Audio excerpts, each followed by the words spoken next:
Welcome to day 6 of our 14 days in Japan family holiday. And today we're taking a trip to Hiroshima, and the key to making it work is leaving early. So we jumped on the bullet train from Osaka. Here's a tip: sit on the left side of the train, you'll get an amazing water views along the way. Unless you like the mountain views on the right. The ride itself is just over an hour, so it's really easy to do this as a day trip. Once we arrived in Hiroshima, we transferred onto a JR local train heading to Miyajima Station. From there, it's just a short walk to the ferry terminal that takes you over to Miyajima Island. Best part, you can use your Pasmo card for both the train and the ferry. Just tap on and go. But saying that, make sure you bring cash before you get here. 1, you may need to up your Pasmo limit, and 2, a lot of shops and stores on Miyajima still don't accept cards, and you'll want to try some of the local food. Here we are on the Miyajima ferry. The ride only takes around 10 minutes, but it's a perfect way to slow down for a moment and just enjoy the view. Head up to the top deck if you can. That's where you'll get the first clear look at the Torii Gate as the island comes into sight.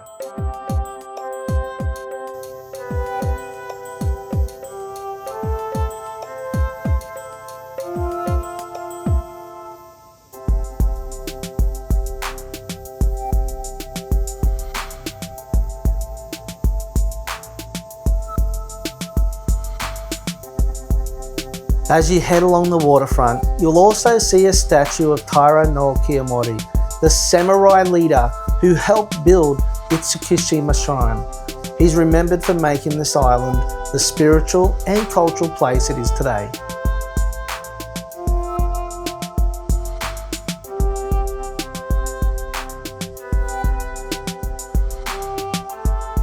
Along the waterfront, you'll notice rows of stone lanterns called toro. Traditionally, these were lit to guide visitors to the shrine and create a sacred atmosphere at night. Even unlit during the day, they add to the sense of history here and make for some really iconic photo spots.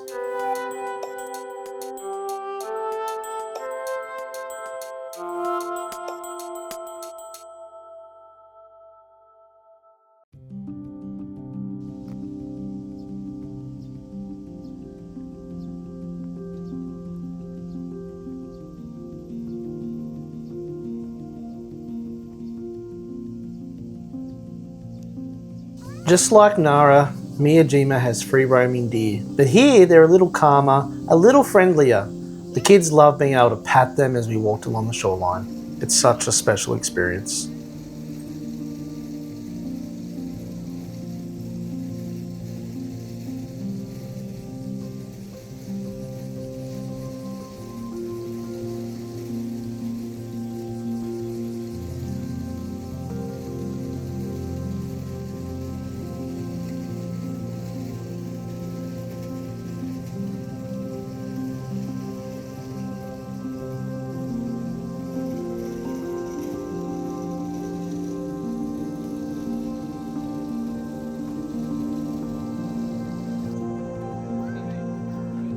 As we walked along the shoreline, the tide was in and the famous Torii Gate appeared to be floating gracefully out in the distance on the water. This is the approach to Itsukushima Shrine, one of Japan's most photographed and beloved sites. From a distance, the bright vermilion gate stands as a beacon welcoming travellers across the sea for centuries. Itsukushima Shrine was first built in the 12th century, and it is dedicated to the Shinto deities of the sea and storms. For generations, sailors, fishermen, they all prayed here for safe journey. In 1996, the shrine and its gate were recognised as a UNESCO World Heritage Site, not just for their beauty, but for the way they embody the deep connection between Japan, nature, and spirituality. There's something almost dreamlike about this walk. The sound of waves lapping against the shore, the sight of the great Torii rising from the sea, it feels both peaceful and powerful at the same time. For us, it was a moment to slow down, breathe, and take in Japan at a different rhythm. This was one of our favourite places in the whole trip. We loved Hiroshima and everything it had, and I wish I stayed another night. Every visitor experiences this place differently. Some come to pray, some come for the view, and others simply to feel the presence of something timeless. Whether in the calm of the morning or as the sun sets across the bay, Itsukushima Shrine leaves an impression you'll never forget.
As you keep walking, you'll pass through this stone Torii Gate first, guarded by kamenu, lion dog statues you'll see at many shrines in Japan.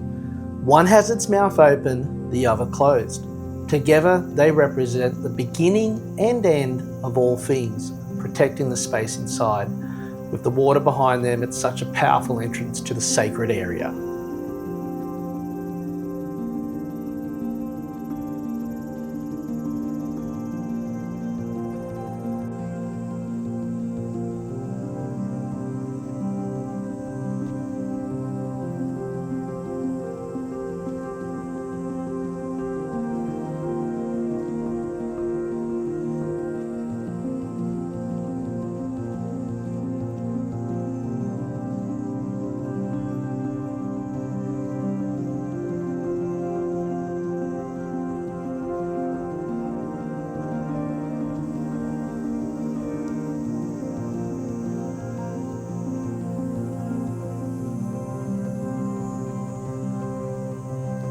And there it is, the famous floating Torii Gate.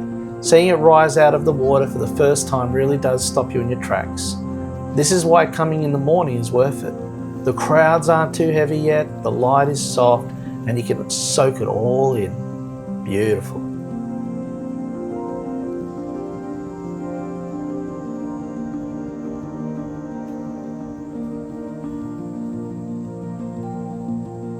This is Itsukushima Shrine, a UNESCO World Heritage Site. The bright red buildings stretch out over the water on stilts. So when the tide comes in, it looks like the whole shrine is floating. It's dedicated to the Shinto gods of the sea, which is why the island has been a sacred place for centuries.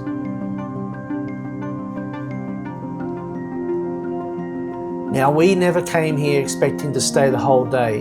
There are gondolas and there's beautiful accommodation on the island that everyone recommends. Our whole trip was just go experience because we didn't know if we'd ever get back. I'm so glad we did. It was worth part of our trip anyway, and definitely want to go back.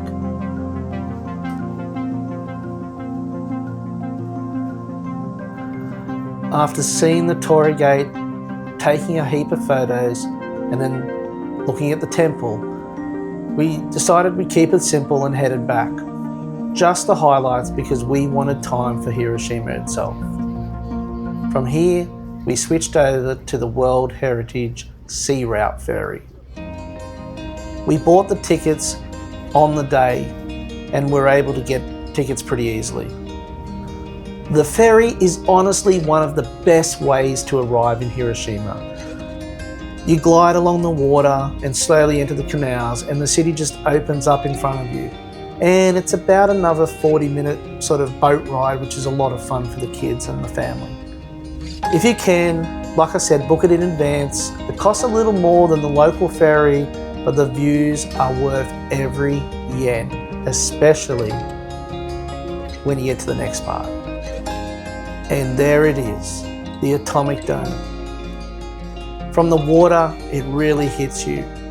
One of those moments where the whole ferry just goes quiet.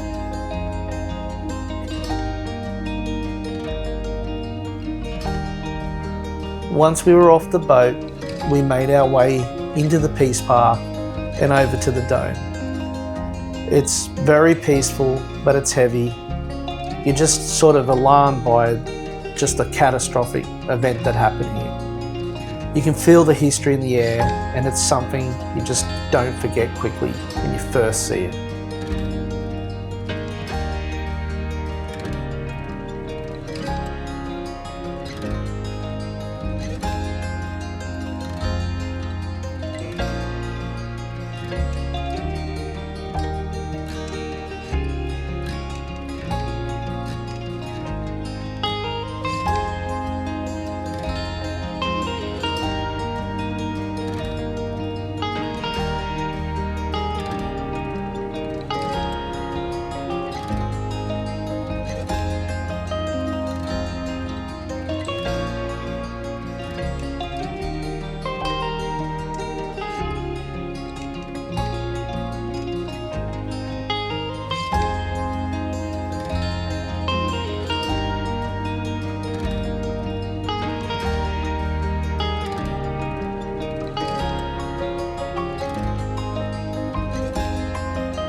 So this building is not widely known as the Atomic Bomb Dome.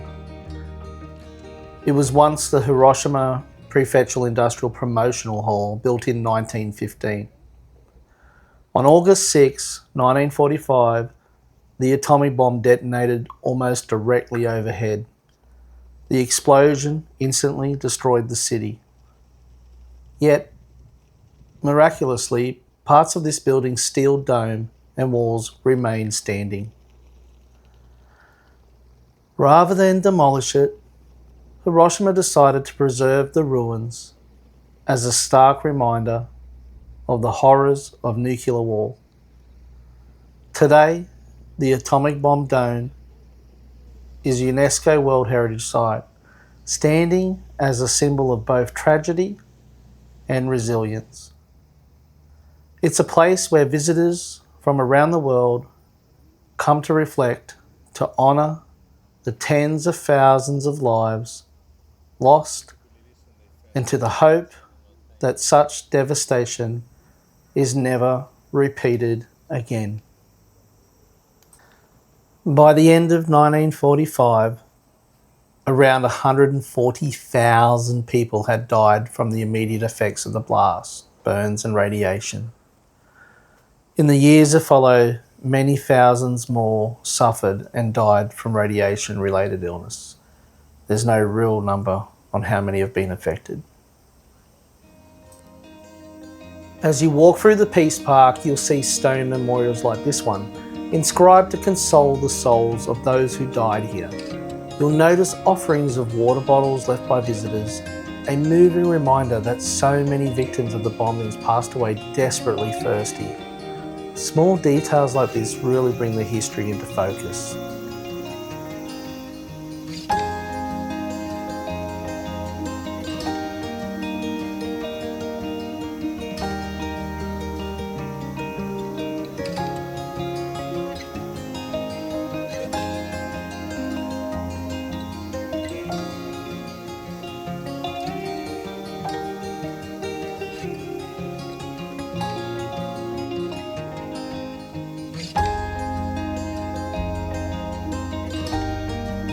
This is the memorial tower to the mobilised students. During the war, thousands of middle and high school students were sent to work on demolition projects and they never returned home. Many were here on the day of the bombing and they lost their lives. This tower honours their memory, and you'll often see paper cranes and flowers left by visitors as a sign of respect.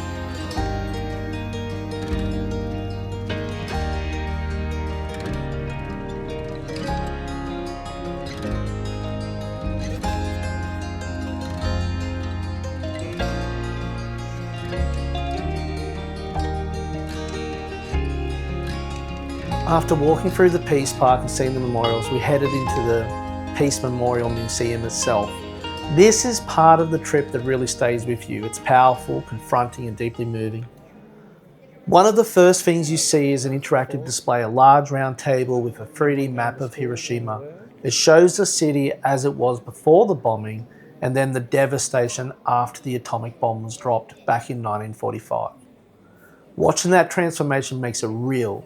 How an entire city could be reduced to ruins in a matter of seconds.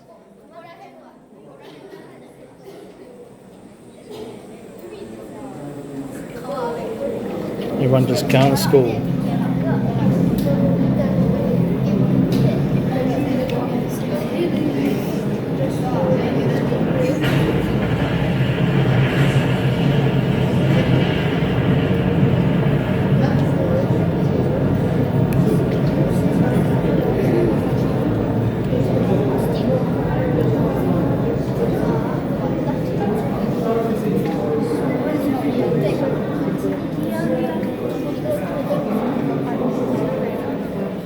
Destroyed everything.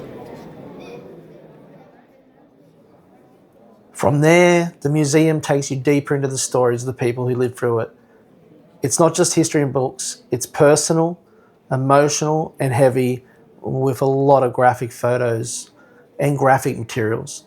And that's why we made the choice, like many others, not to film inside, out of respect for the victims and this space. This fountain is known as the Fountain of Prayer. It was built for the victims who died calling out for water after the bombing. You'll notice throughout the park that water is a reoccurring symbol.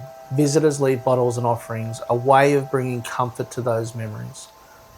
It really is a powerful reminder of the human side of this tragedy.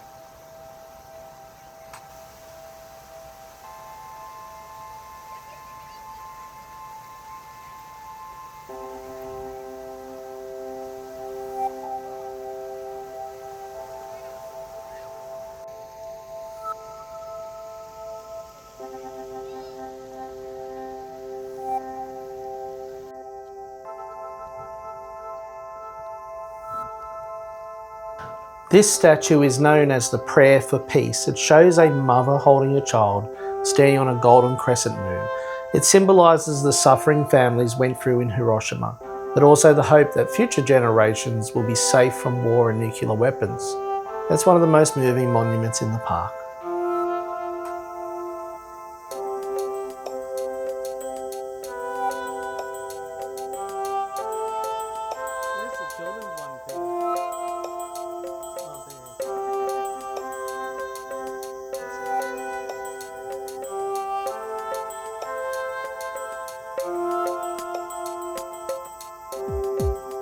So this is the Children's Peace Monument, inspired by Sadako Sasaki, a young girl who became sick from radiation after the bombing.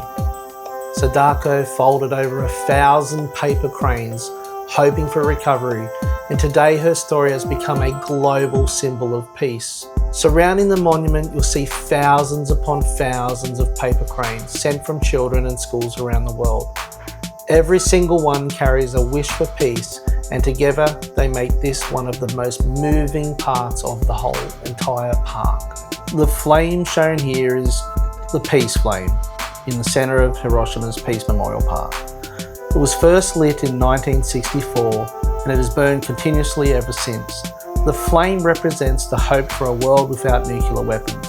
It is said that this flame will only be extinguished when the last nuclear weapon on Earth has been destroyed. Every visitor who sees it is reminded of both the devastation that began here and the universal desire for peace and safety for future generations. So once we explored the Peace Park, we hopped onto the Hiroshima Trams to get back to the main station. They've been running here since before the war and are such a classic part of the city. Unlike in Tokyo, Osaka or even Miyajima, your Pasmo card doesn't work here. Well, it didn't for us. Apparently some of the newer trams, it does accept it. Well, at the time of this video anyway. You'll need cash to pay the fare when you get off at your stop. It caught us out at first, but it's good to know before you ride. It wasn't an issue, we had cash, so we just did that. Back at the station, we had some ice cream and grabbed a quick dinner.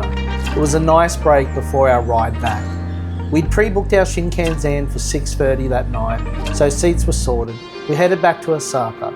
The bullet train really makes these long days trip possible fast, smooth and easy.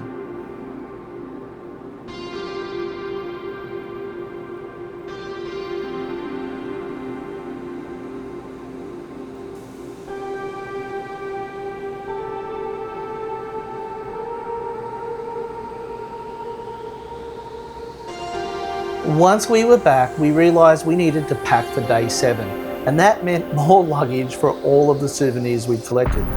So we headed to Don Quixote, or Donkey, just 10 minutes from where we were staying. If you've never been, it's the wild discount mega store that sells literally everything. Perfect for picking up an extra suitcase late at night. There's a tip. And so that's a wrap for day 6 in Hiroshima. In our next episode, day 7, we head out to Himeji Castle, one of Japan's most stunning castles. And then on to Nagoya, where we spend the evening at the Nagoya Basho, the city's huge July Grand Sumo tournament. If you enjoyed this video, please give it a thumbs up, hit subscribe so you don't miss the next episode, and let us know what you think in the comments. We'd love to hear from you. See you later.